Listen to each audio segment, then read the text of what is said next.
আসসালামু আলাইকুম। এসএসসি 2025 সালের শিক্ষার্থীরা, কি অবস্থা সবার? আশা করি সবাই খুবই ভালো আছো।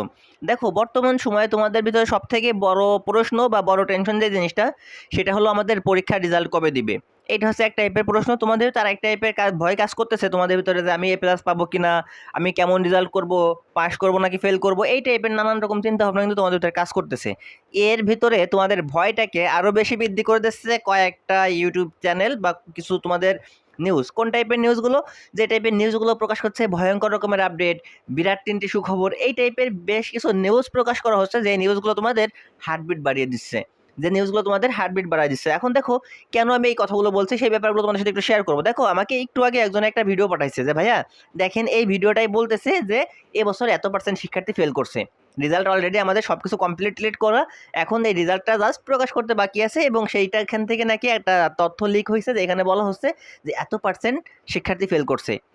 তো এখন দেখো, এই যে যে নিউজটা, আমি তোমাদের এই ব্যাপারটা একটু পরে ক্লিয়ার করতেছি, এবং বলা হয়েছে যে ম্যাক্সিমাম শিক্ষার্থী নাকি ফেল, এবার নাকি ফেলের পার্সেন্টেজ বেশি, পাশের পার্সেন্টেজ কম, এই টাইপের নানান রকমের তথ্য কিন্তু সেই ভিডিওতে বলা হচ্ছে। তো এখানটা দেখো, আমি পরে আসলাম ইউটিউবে, এসে সার্চলাম, দেখলাম এরকমের অসংখ্য তোমাদের হচ্ছে। দেখো, এই যে এসএসসির 2025 রেজাল্ট নিয়ে ভয়ঙ্কর আপডেট, তারপর দেখো এখানে দেখো সুখবর, এসএসসি রেজাল্ট নিয়ে জানালো, এই দেখো এরকমের বেশ কয়েকটা নিউজ কিন্তু প্রকাশ করা হয়েছে।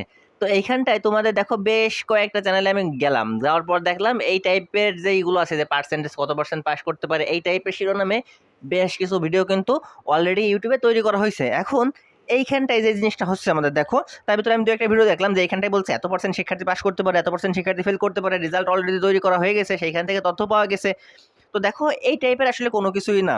কখনো শিক্ষা বোর্ড রেজাল্ট প্রকাশ করার আগে একটা জিনিস মাথার ভিতরে ঢুকায় নাও, কখনো শিক্ষা বোর্ড থেকে রেজাল্ট প্রকাশ করার আগে বলে না যে এত% শিক্ষার্থী ফেল করছে, এত% শিক্ষার্থী পাস করছে, অমুক স্কুলে কেউ পাস করতে পারে নাই, তো অমুক স্কুলে সবগুলো A+ পাইছে, এই টাইপের কোনো তথ্য শিক্ষা বোর্ড থেকে রেজাল্ট প্রকাশ করার আগে কখনোই বের করে না।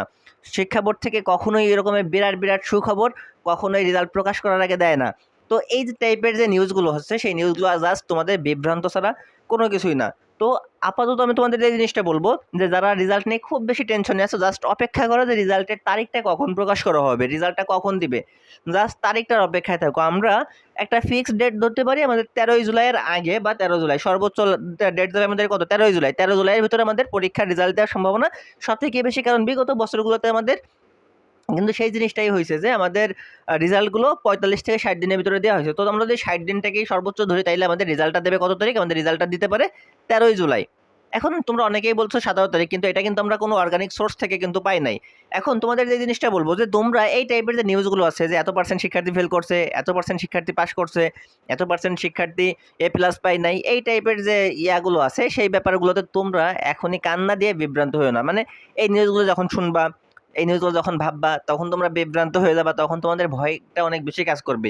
দেখো, একটা জিনিস হলো, তোমাদের যে লেভেলটা, তোমাদের লেভেলে তোমরা বড় কোনো পরীক্ষায় যে প্রথম অংশগ্রহণ করলে, এরপর তোমরা ইন্টারমিডিয়েট পরীক্ষায় অংশগ্রহণ করবা, অ্যাডমিশন পরীক্ষায় অংশগ্রহণ করবা, তারপরে তোমাদের এই টাইপের বিভিন্ন পরীক্ষায় কিন্তু তোমরা ধাপে ধাপে অংশগ্রহণ করবা। তো এটা হচ্ছে তোমাদের প্রথম স্টেজ, যে তোমরা কি করছো, একটা বোর্ড পরীক্ষায় অংশগ্রহণ করছো। এবং সব থেকে বেশি কিন্তু এই এসএসসি পরীক্ষার রেজাল্ট নিয়েই কিন্তু চাপটার ভিতর থাকতে হয়। এসএসসি পরীক্ষার রেজাল্ট নিয়ে, এইচএসসি পরীক্ষার রেজাল্ট নিয়ে যত বেশি হাইপ সৃষ্টি হয় আমাদের সমাজে, অন্য কোনো পরীক্ষার রেজাল্ট নিয়ে কিন্তু হাইপ সৃষ্টি হয় না। তো এইখানটায় তোমাদের লাইফের প্রথম একটা বড় পরীক্ষা, এবং সেই ক্ষেত্রে যেটা সব থেকে বেশি হাইপ সৃষ্টি করে, আশেপাশের লোকজন যেটা নিয়ে খুব বেশি কথা বলে, তো সেই নিউজটা নিয়ে, সেইটা নিয়ে যদি তোমাদের সাথে কেউ এই টাইপের নিউজ করে, এই টাইপের তথ্য দেয়, যে এইগুলো আমরা ফেসবুকেও কিন্তু হরর দেখতে পাচ্ছি। তো এই টাইপের তথ্যগুলো, আমি যে জিনিসটা বলবো, এটা কোনো ভিত্তিহীন তথ্য সবগুলো। এগুলোর কোনো তথ্য আমাদের কোনো শিক্ষা বোর্ড থেকে পাওয়া যায় নাই, আমাদের যে ফেমাস যে টিভি চ্যানেলগুলো আছে, টিভি চ্যানেল থেকে পাওয়া যায় নাই, আমাদের যে অর্গানিক যে নিউজ মাধ্যমগুলো আছে, সেইখান থেকেও আমাদের পাওয়া যায় নাই। আমরা পাচ্ছি কোন জায়গা থেকে পাচ্ছি, বেশ কিছু ফেসবুক গ্রুপ থেকে পাচ্ছি, আমরা কিছু ইউটিউব চ্যানেল থেকে পাচ্ছি, আসলে যেগুলোর কোনো ভিত্তিই নেই। দেখো, ভিউজের জন্য অনেক কিছুই করা সম্ভব, তাই বলে আমার মনে হয় না যে কারো ইমোশন নিয়ে এভাবে খেলা ঠিক হবে।